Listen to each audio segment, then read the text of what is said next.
अस्सलाम वालेकुम, मैं वसीम मलिक हूँ। आज तारीख 19 अगस्त दिन मंगल का है। आप मेरे यूट्यूब चैनल पर तशरीफ़ लाए, बहुत शुक्रिया आपका। सुहेल वड़ाई साहब ने field marshal general Syed Asim Munir से मुलाकात की, उसके बाद 3 कॉलम्स लिखे। इस वक्त पाकिस्तान में मरकज़ सियासत व सहाफ़त वो 3 कॉलम्स हैं। तनकीद भी हो रही है, मगर मैं ये समझता हूँ कि इन कॉलम्स का सबसे अहम पहलू वो अब तक मिस किया जा रहा है, और ये चाहते ना चाहते सुहेल वड़ाई साहब से हो गया है। तो मैं क्रेडिट सुहेल वड़ाई साहब को ज़रूर दूंगा, क्योंकि एक अहम तरीन मामले के दस्तावेजाती सबूत अब वो सामने ले आए हैं, जिसका बराह रास्त फ़ायदा पाकिस्तान तहरीक इंसाफ और इमरान खान को, और बराह रास्त नुकसान इस मुल्क की जुडिशरी जो कि 26वीं आईनी तरमीम के तहत वजूद में आई। Chief justice Yahya Afridi, justice Aminuddin Khan, supreme court का आईनी बेंच, इस्लामाबाद हाई कोर्ट के chief justice, Lahore high court के चीफ जस्टिस, या फिर वो मातहत अदलिया जो कि इस वक्त मौजूदा हाइब्रिड निज़ाम के साथ मुकम्मल सहूलतकारी फरमा रही है, उनके लिए खासी मुश्किलात खड़ी कर दी गई हैं। लिहाजा मैं ये समझता हूं कि निज़ाम ने अपने ही हामी जजेस को बीच चौराहे रुसवा कर दिया है, और सुहेल वड़ाई साहब के इन 3 कॉलम्स में से 3 फिक्रे मैं आपके सामने रखूंगा, जिससे अब ये जो निज़ाम अदल है इसका रहा सहा जवाब भी खत्म हो चुका है। ये तमाम तफसीलात आज की इस वीडियो की सूरत में आपके सामने रखता हूं। इससे कबल कि मैं ये तफसीलात आपके सामने रखूं,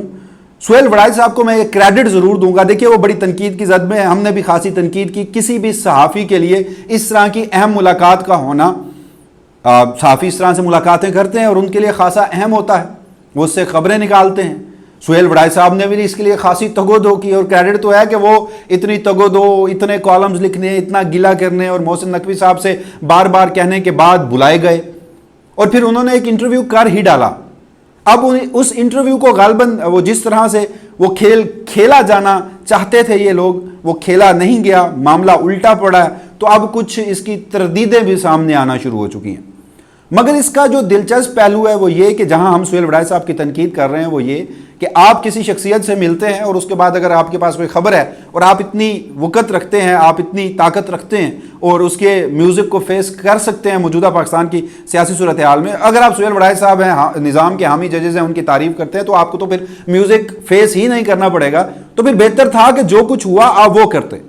लेकिन इसमें जिस तरह से कसीदा गोई की गई, जिस तरह से सियासतदानों के ऊपर सारा मलबा फेंका गया, जिस तरह से इमरान खान को धमकाया गया, ये तो फिर एक पैगाम रसानी से ज़्यादा कुछ नहीं था। ये तो फिर एक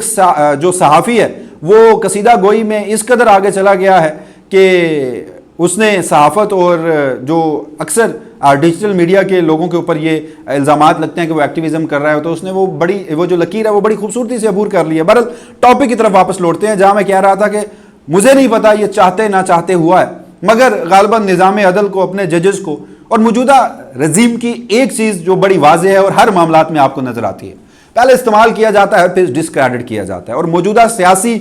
अशराफिया के साथ भी यही हुआ, मौजूदा ब्यूरोक्रेसी के साथ भी यही हुआ, गालिबन अदलिया के साथ भी यही हो गया। यानी ये जो जुमले कहे गए हैं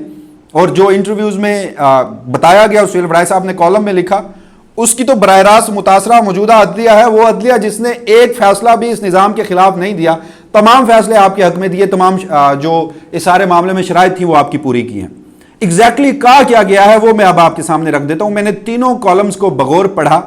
और उन तीनों कॉलम्स में से अलग अलग पैराग्राफ निकाले। सुहेल वड़ाई साहब का जो पहला कॉलम था उसमें वो लिखते हैं कि जब उन्होंने field marshal general Syed Asim Munir से सियासी हवाले से बात की, अब जब सियासी हवाले से बात की जा रही है तो हमें समझना यह ज़रूरी है कि मौजूदा वक्त में इमरान खान का तज़किरा किए बगैर सियासत मुकम्मल नहीं हो सकती। तो सुहेल वड़ाई साहब लिखते हैं कि सियासी हवाले से किए गए सवाल पर उन्होंने, यानी field marshal general Asim Munir ने कहा कि सियासी मसालहत सच्चे दिल से माफ़ी मांगने पर मुमकिन है। आपने ये फिक्रा बार बार सुना भी होगा, जब माफ़ी मांगने की बात आती है तो ये जो सड़क है ये सीधी जाकर अडयाला पहुँचती है, और मामला जो होता है वो 9 मई का होता है, और उस पर इमरान खान के क्या स्टेटमेंट थे माजी में, और इस हवाले से मैं एक गुज़श्ता वीडियो में तमाम तर मामलात को तफसीली तौर पर डिस्कस कर चुका हूँ। दूसरे कॉलम में जहां वो इमरान खान साहब को मैसेजिंग दे रहे थे कि खुदा न खास्ता आपका अंजाम भी जुल्फ़िकार अली भुट्टो जैसा ना हो, यानी कि अदालती कत्ल की धमकियां बराह रास्त, तो वहीं वो ये कह रहे थे कि एक तरफ तो आपने एहतजाज किया, एक तो आपकी एहतजाजी हिकमत अमली थी, दूसरा बयानिया आपका ये था कि अदालत, फौज और अवाम में तहरीक इंसाफ और उसके रहनुमा की मकबूलियत इस कदर है, یعنی عدالت، فوج اور عوام میں تحریک انصاف اور اس کے رہنما عمران خان کی مقبولیت اس قدر ہے کہ یا تو جج ایسے فیصلے دیں گے کہ حکومت چلنی مشکل ہو جائے گی اور دوبارہ الیکشن کروانا مجبوری بن جائے گا۔ حکومت اور مقتدرہ یعنی کہ عسکری قیادت، ملٹری اسٹیبلشمنٹ نے اس سازش اور کوشش کو ناکام بنا دیا۔ یہاں پر بھی براہ راست وہ عدلیہ کو ٹارگٹ کرتے ہوئے کہہ رہے ہیں کہ جی اگر الیکشنز کھل جاتے، 8 فروری 2024 کے انتخابات کی جوڈیشل انکوائری ہو جاتی، یا پھر کچھ ایسے فیصلے جیسے مخصوص نشستیں، فوجی عدالتوں کا فیصلہ، اسلام آباد ہائی کورٹ کے ججز ٹرانسفر کا فیصلہ اگر موجودہ حکومت کے خلاف آتا تو پھر تو نظام نہیں چل سکتا تھا۔ لہٰذا وہ اچھا اس میں نا اب آئین اور قانون کی بات ہے یہاں پر، اور سہیل وڑائی صاحب جہاں میں ان کے اوپر تنقید اس لیے کر رہا ہوں کہ لفظ استعمال کرتے ہیں سازش اور کوشش ناکام بنا دی گئی۔ ایک آئینی حق کو، جو جوڈیشل پروسیجر ہے اس کو، نظام انصاف کو، کسی کے اپنے حقوق لینے کی جد و جہد کو اب سازش اور کوشش سے گردان رہے ہیں، تو اس سے آپ کو سہیل وڑائی صاحب کی جو مینٹیلٹی ہے اس کا بخوبی اندازہ ہوگا۔ تیسرا آج کا جو پیراگراف ہے، آج کا جو کالم ہے گزشتہ روز کا، اکثریت اور عسکریت اس کا عنوان تھا، اس میں سہیل وڑائی صاحب نے field marshal general Syed Asim Munir کی مشکلات گنوائیں۔ تو وہ کیا فرماتے ہیں؟ وہ کہتے ہیں کہ فیلڈ مارشل سید عاصم منیر کو فوجی سربراہ کا عہدہ ملا تو بقول ان کے، یعنی کہ یہ فیلڈ مارشل عاصم منیر سمجھتے ہیں جو کہ سہیل وڑائی صاحب کوٹ کر رہے ہیں، یعنی کہ سہیل وڑائی صاحب کا سوال تھا اور عاصم منیر صاحب کا جواب تھا کہ پولی کرائسس یعنی کہ مجموعۃ البحران، یعنی بہت سے بحرانوں کا سامنا تھا۔ معاشی بحران اتنا سنگین تھا کہ ملک ڈیفالٹ کے قریب تھا۔ سیاسی بحران اس قدر گھمبیر کے دھرنے اور احتجاج ملک کا نظم و نسق تباہ کیے ہوئے تھے۔ خارجی بحران میں پختونخوا میں طالبان سے جنگ، بلوچستان میں آزادی کی جنگ اور پنجاب میں سیاسی جنگ زوروں پر تھی۔ 9 مئی کے بحران نے ملک میں قانون کی رٹ اور فوج کے وقار پر ضرب لگائی تھی۔ عدالتیں خود سر ہو کر خدائی کے دعوے پر پہنچ گئی تھی۔ یہ فکرہ خاصا اہم ہے۔ عدالتیں خود سر ہو کر خدائی کے دعوے تک پہنچ گئی تھی۔ وہ سیاسی پسند ناپسند کے ذریعے حکومتیں بنانے اور توڑنے میں مصروف تھیں۔ اب یہاں پر آپ یہ اندازہ لگائیے کہ جب سے جنرل سید عاصم منیر آئے ہیں، کون سی عدالت سے ایک ایسا فیصلہ آیا جس سے حکومت بنی اور ٹوٹی ہو؟ جسٹس بندیال کی عدالت تھی۔ 2023 میں ایک ایسا فیصلہ آیا تھا کہ جو کہ اس وقت کی جو موجودہ بھی ملٹری قیادت ہے اس کی منشا کے خلاف تھا کہ پنجاب اور خیبر پختونخوا میں، بلکہ پنجاب کے حوالے سے صرف حکم تھا کہ 14 مئی کو انتخابات کروائے جائیں، جو کہ نہیں کروائے گئے۔ جسٹس بندیال نے اس کے اوپر کوئی سو موٹو بھی نہیں لیا، عدالتی فیصلے پر عمل درآمد بھی نہیں ہوا۔ آپ نے اس کے بعد قاضی فائز عیسیٰ آئے، وہ آپ کے سٹیکس کا تحفظ کرتے رہے، وہ آپ کی مانتے رہے، اور پھر جب وہ گئے تو پھر آپ چیف جسٹس یحییٰ آفریدی کو لے آئے، 26ویں آئینی ترمیم کو لے آئے۔ تو ایک ایسا فیصلہ تھا جو کہ مخصوص نشستوں کا تھا، جو کہ ملٹری اسٹیبلشمنٹ کی منشا کے خلاف آیا تھا، اور جنہوں نے دیا وہ اس کے کانسیکوینسز بھی اب تک بھگت رہے ہیں۔ تو اس سے حکومت اور بنتی اور ٹوٹتی تو نہیں تھی۔ لیکن چلیں، اس اگر جو کہ فیکچولی یہ سٹیٹمنٹ غلط ہے لیکن اس کے باوجود بھی اس کو مان لیا جائے تو کہا یہ جا رہا ہے کہ عدالتیں خود سر ہو کر خدائی کے دعوے تک پہنچ گئی تھیں، سیاسی پسند ناپسند کے ذریعے حکومتیں بنانے اور توڑنے میں مصروف تھیں، جس پر عدالتوں پر قابو پا لیا گیا، یعنی براہ راست 26ویں آئینی ترمیم کی گئی۔ اب اس سے قبل یہ ساری باتیں ہوتی تھی، کوئی نئی باتیں نہیں ہیں۔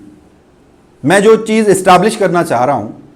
کہ ہمیں پتہ تھا کہ ملٹری اسٹیبلشمنٹ فیصلے کروا رہی ہے، 26ویں آئینی ترمیم انہوں نے کی ہے، جسٹس منصور کو چیف جسٹس انہوں نے نہیں بننے دیا، چیف جسٹس یحییٰ آفریدی کو چیف جسٹس انہوں نے بنایا، جسٹس امین الدین خان کو آئینی بینچ کا سربراہ انہوں نے بنایا، جسٹس سرفراز ڈوگر کو وہ لے آئے، جسٹس عالیہ نیلم کو وہ لے آئے، جوڈیشری نے سرنڈر کیا اور جوڈیشری پر فتح حاصل کر لی گئی۔ یہ باتیں ہم کرتے رہے ہیں، لیکن جب یہ ہم باتیں کوئی صحافی کرتا تھا، سرکمسٹانشل ایویڈنس کی بنیاد پہ کرتا تھا، یا پھر ذرائع کی خبروں سے کوٹ ہوتی تھی۔ اب براہ راست field marshal general Syed Asim Munir سے منسوب سہیل وڑائی صاحب نے یہ حقیقتیں ایک دستاویزی ثبوت کے طور پر سامنے رکھی ہیں۔ اب اس کے ریپرکیشنز دیکھیے، جس طرح سے میں نے آپ کو بتایا کہ معاملہ تو اٹھتا پڑا ہے، تو جس کے بعد آج فیصل وڈا صاحب نے گزشتہ روز اور پھر حسن ایوب صاحب نے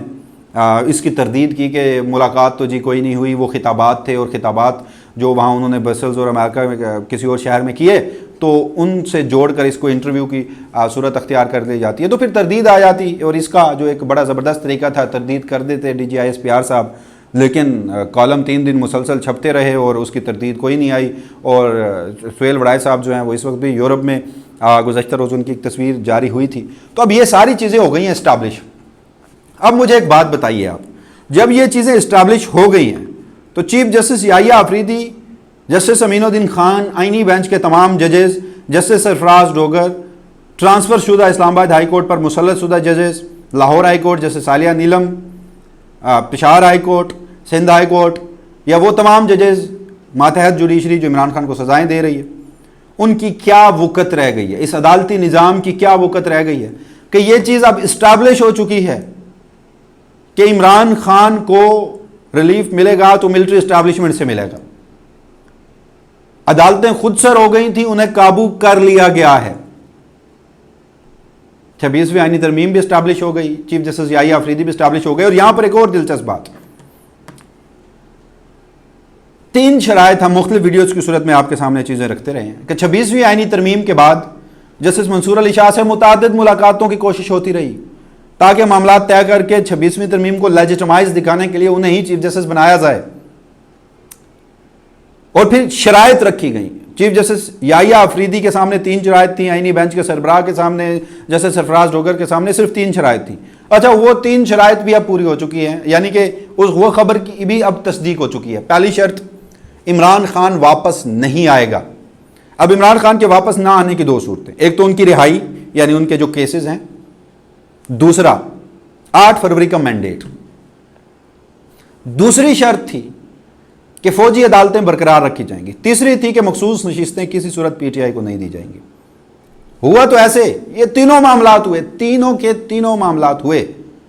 अब उस बात की भी तस्दीक हो गई है, यानी कि जब 26वीं आईनी तरमीम हो गई, जब वो जो खुद सरी में डूब कर खुदाई के दावे करने वाली अदलिया जो थी उसको कंट्रोल कर लिया गया, आपकी मर्जी के लोग आए, और फिर इमरान खान वाला मामला भी, तो ये इस खबर की भी तस्दीक हो गई, अदलिया की भी। वो जो देखिए, ये सारी चीज़ें हम चलें कर रहे हैं और आपका सवाल भी होगा अब यहाँ पर एक, और बड़ा जेन्युइन सवाल हो सकता है आपका, मेरा मानना है कि जी ये सारी बातें तो हमें पता हैं, और जस्टिस इनकी जिन जजेस के मैं नाम ले रहा हूँ उनकी पहले क्या वो कदर आपके नज़दीक नहीं होगी। हम उनके फैसलों पर तनकीद करते होंगे, लेकिन वो खुद को लेजिटिमाइज तस्वुर करते थे और कहते थे कि आप भी हमें लेजिटिमाइज तस्वुर करें। आए रोज़ सुप्रीम कोर्ट से प्रेस रिलीजेज आती हैं, चीफ जस्टिस हमसे मिलकर कहते हैं, अदालत में बैठ के कहते हैं शुक्र करें अदालतें काम कर रही हैं, मैं इस्लाहात पे काम कर रहा हूँ, हम आइन और कानून और बुनियादी इंसानी हकूक़ का तहफ़्फ़ुज़ करेंगे। तो अब ये सारी बातें और उनकी वक़्त क्या रह गई है आपके पास? देखिए, इखलाकी जवाज़ पहले नहीं था, यानी सबको मालूम था ये सब कुछ कैसे हो रहा है। अब जब से ये स्टेटमेंट डॉक्यूमेंट हुई है, ये दस्तावेजी सबूत के तौर पर है, अब इसका इंटरनेशनल कम्युनिटी में भी एक ज़बरदस्त असर पड़ेगा। अभी तो बाहर के मामलात हमारे बड़े ज़बरदस्त हैं, हमारी खारजा पॉलिसी, इसमें कोई शक नहीं। मौजूदा निज़ाम आप उस पर तनकीद कीजिए, उन्होंने मौजूदा वक्त में, मुस्तकबिल में क्या होता है, हमारी खारजा पॉलिसी भी शख्सियात के साथ तब्दील होती है, एक अनफॉर्चुनेट सी चीज़ है, मगर मौजूदा रजीम ने बाहर की तमाम क़ुव्वतों को अपनी मुट्ठी में बंद किया हुआ है, इसमें कोई शक नहीं है। ये इनका बहरहाल क्रेडिट ज़रूर है। अब उसका पाकिस्तान में वो क्रेडिट कन्वर्ट होकर पाकिस्तान पे आता है या नहीं आता, ये तो खैर वक्त बताएगा। अब यहाँ पर एक और सवाल भी पैदा होता है, जब ये सारी चीज़ें इस्टेब्लिश हो चुकी हैं तो अब तक जितने फैसले हुए हैं, फौजी अदालतों का फैसला, मखसूस नशिस्तों का फैसला, इस्लामाबाद हाई कोर्ट में जजेस ट्रांसफर्स का फैसला, 26वीं आईनी तरमीम, जस्टिस अमीनुद्दीन खान को आईनी बेंच का सरबराह बनाना, चीफ जस्टिस याहिया अफरीदी लगना, ये जो सारी चीज़ें हैं, इस मामले में भी अब इनके जो माजी के फैसले थे उन पे तो सवालात पहले ही थे।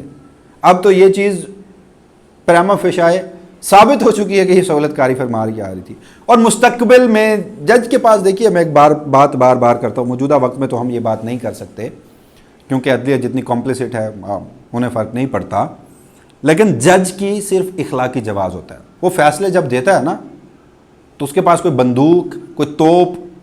कुछ ऐसा नहीं होता कि वो अपने फैसले पर इम्प्लीमेंटेशन भी कराए। जज की सिर्फ इखलाकी हैसियत होती है कि जब उसने कोई फ़ैसला दे दिया तो जो एक महज़ब माशरा होता है, जहाँ कानून की हुक्मरानी होती है, जहाँ दस्तूर होता है, तो फैसले पर अमल दरामद करना होता है अनटिल अनलेस उस फैसले को आप प्रॉपर कोर्ट ऑफ लॉ से अंडू ना करवाएं। लेकिन अब जो मुस्तकबिल में फैसले दिए जाएंगे उनकी क्या कानूनी और आईनी हैसियत होगी? आज के दिन की मिसाल ले लीजिए, सुप्रीम कोर्ट में इमरान खान की जमानतों से मुताल्लिक केस की समाअत है 9 मई के। अगर जमानत ना मिली, जो कि इमरान खान को तो रिलीफ कहीं नहीं मिल रहा, तो पहला सवाल क्या होगा जनाब याहिया अफरीदी पर कि देखिए जी वो तो माफ़ी नहीं मांगी गई اب تو یہ چیزیں ثابت ہو گئی ہیں، تو عمران خان کو کہاں سے وہ ملنا تھا؟ تو میں آپ کو بار بار کہہ رہا ہوں کہ پچھلے چند دنوں سے یہ ججز جسٹس سرفراز ڈوگر کی اسلام آباد ہائی کورٹ میں 14 اگست کی تقریب میں خطاب سنیے، چیف جسٹس یحییٰ آفریدی کی سنیے، وہ اپنا ایک امیج بلڈ کر رہے تھے، وہ تقاریب میں جا رہے تھے، وہ کمرہ عدالت میں بیٹھ کر ایسی چیزیں کر رہے تھے، کوشش ان کی یہ تھی کہ مجھے لیجیٹمائز تصور کیا جائے، تو اب کیا ہوگا؟ تو بہرحال یہ ایک دلچسپ پہلو تھا، اس کے ریپرکشنز مستقبل میں ہو سکتے ہیں، چیزیں اب اسٹیبلش ہو گئی ہیں، ڈاکومنٹڈ ہو گئی ہیں، پہلے ذرائع سے اور قیاس رائیوں سے جب ہم جیسے صحافی بات کرتے تھے تو جانبدار ٹھہرائے جاتے تھے، اب یہ باتیں اس کی تصدیق ہو گئی ہے، اور یہ کریڈٹ چاہتے نہ چاہتے سہیل وڑائے صاحب سے یہ کام ہوا ہے تو کریڈٹ انہی کا بنتا ہے۔ تو بہرحال یہ تمام تر معاملات تھے، اس حوالے سے جو بھی مزید تفصیلات ہوں گی وسیم ملک اپنے اسی پلیٹ فارم کے ذریعے آپ کی خدمت میں حاضر ہوتا رہے گا۔ تب تک کے لیے جناب مجھے دیجیے گا اجازت، اللہ نگہبان۔